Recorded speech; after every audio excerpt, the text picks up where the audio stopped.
Hello, everybody. Welcome to the very first broadcast of Egoi tasks.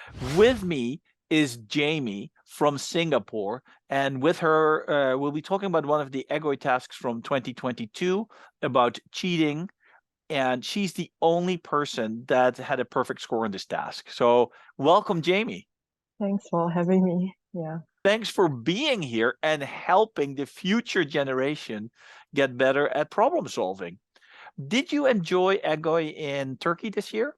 Oh yeah, definitely. Yeah, you had a It good was a time. very unique experience. Yeah.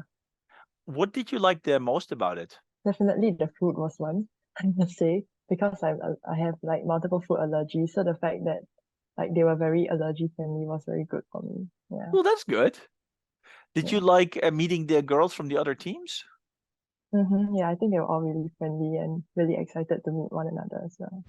One of the harder tasks at this Egoi was the task cheating. And this is a task about someone that wants to cheat at cards by marking the deck. Is that a correct way of phrasing it?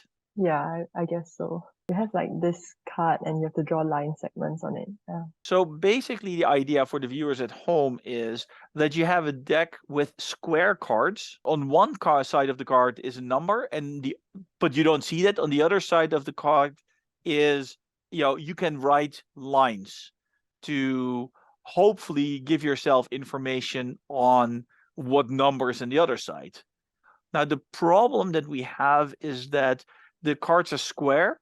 So, you could see them in four different orientations, and you don't know which orientation you're seeing the cards in. So you sent me an example of a card with a big line on it. So you can't say, okay, this is one, and this is two, and this is three, and this is four, because you don't know what's going to happen. Is that one of is this the idea of the task? Yeah, I would say that's like the essence of this question. Yeah. Is the essence of the task writing the symbols on the cards, or reading the symbols and decoding which number it is, or figuring out what type of symbols you should draw on the back of the card? I would say it's kind of a mixture of figuring out what to write and then how to read it. Is there a limit to how many things you can draw on the back of the card? Yes, there is. So if you look at like the grid of 3 by 3 dots, right? There's at most 7 kinds of blocks that you can draw. So each color represents like a different type of line. And in total you have 7 possible lines, subject to rotation, of course. Right, because you're not allowed to mirror the cards, but they are allowed to be rotated. So one of your first things you did is figure out there are 7 different line types. Yeah, And how did you come up with this? just by trying like every pair of dots and then seeing which ones were rotations of each other. So we have 7 different types of line, but surely you could do multiple things with that. Yeah, so this gave me like the idea of optimizing the encoding of the number gave me the idea of some kind of binary number with bits that turn on and off, because I thought of binary because it's a more efficient and compact way to like represent the number. Thinking along the lines of binary, what are our bits in this case, right? Because I mean your line segments can be rotated around. So no matter how you receive it, this is bit 0. The thing is you need to find a way to differentiate between the rotation of the card in order to treat each line segment as bit 0 as bit I. Okay. So this motivates an idea of like choosing one type of line segment. So for example, the bolded green one there, Yes. as like an orienting kind of line segment. You identified 7 different line styles, and then your clever idea was, okay, Kim, if I can just orientate the image the way I originally intended to send it, then I can use a lot of these line segments just as bits.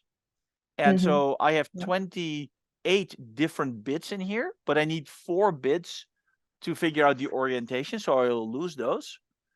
And now I have 24 bits left to send over a number. Yep, that's correct. So this gives us if we just use that one bit in the middle to choose the orientation, then we have 2 to the 24, Okay. which I think solves up to like the third last subtask or something like that. So that's quite a bit of stuff. You already get a high number of marks that you can get just by figuring this out. And then there's a small extension of this which allows you to get the second last subtask as well, which Well, is instead of yeah. Do you not want me to Well, go through that? actually I want to know it. Tell us, enlighten us. Okay. So if you see here, we have this one which only has one of the middle, one of the bolded bits used, and then this one that has 2, and then one more that has 3. So for each of these, we can still determine the original orientation that we wanted the card to be in. Right. Which means actually we have 3 options for the middle ones, and so our total answer should be 3 times 2 to the 24. And then you score 100%. Not 100, but I think 70 something. But you scored 100%. Yes. So you're But even smarter than this. Tell us more. I think that solution was quite difficult to code actually.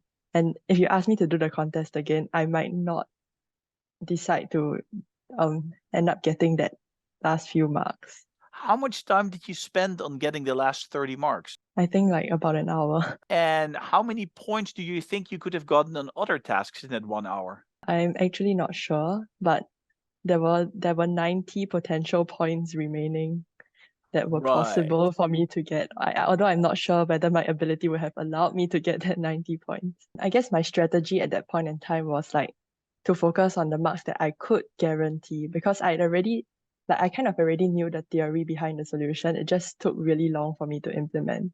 Okay. So like I guess it's because I'm someone who doesn't really have a very large risk appetite. Okay. So prior to trying Q4, I was just like looking at Q3 and I was like, I don't think I want to take the risk trying this question. So I just decided to finish Q4 instead. Now, when you were implementing this task, did you run into any difficulties? Did you run into any data structures, any clever ways to store the representation or to rotate things that you really had to think about? The main part that was interesting was how to make the rotation easier. So what I did was, like, since I already have my groups of different colored line segments, right? So I will just put each of them like consecutively in my list of line segments, which was hard-coded, unfortunately. Oh boy. So yeah, that's why it took so long to code. So it's Okay. like this, and this Okay. are all consecutive, and all of them are rotating in the same, like, clockwise or anti-clockwise. Okay. Yeah, so that makes it easier to implement overall, I guess. The way you had to do this task, you basically had to write 2 programs. One program to encode a number into something, and then the judge would rotate that and would sometimes just rewrite some of the segments. You would say this, and then the judge would just give you a single segment, right? So, Oh, yes. and then they would give that back to the other version of your program that had to decode it. Which of the 2 did you find hardest to do? I guess the hardest was the rotation, because if the judge like swaps the points or something, you can just check both possibilities. So it was quite brute forcey, I would say. Okay. Yeah. And so and you hand coded that. Yeah. No, that would you say, now that you have had more time to reflect and think about it, would you still hand code it? Is that still the best strategy, or would you be like, oh, there's actually a simpler way of doing it? I don't think there's a simpler way of representing those line segments. Like, the thing is, I just stored them all in an array, and then from there, I don't really need to I don't really need to deal with the actual coordinates anymore. Yeah. Okay. And did you like this task?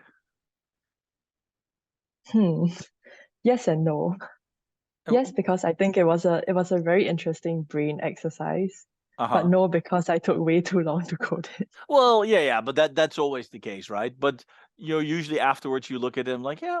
I mean, I looked at this task and I was like, yeah, this is actually pretty cool. I would not be able to score more than 70% for this task. And I enjoyed it. And so, yeah, well, thank you for coming out and doing a little chat about this. And hopefully people will be, writing comments or asking you to share more stuff.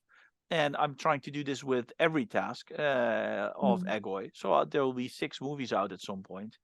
And hopefully, the future generation will learn from this. And in 20 years, they'll say, let's do what Jamie did. That would be I would be honored for someone to say that. That's the goal. That's the goal, right? Well, thank you very much for coming on to the show. And if anyone has any questions, just write them in the comments or send emails or go on Discord, and everything should be fine. Thank you, Jamie. Thank you.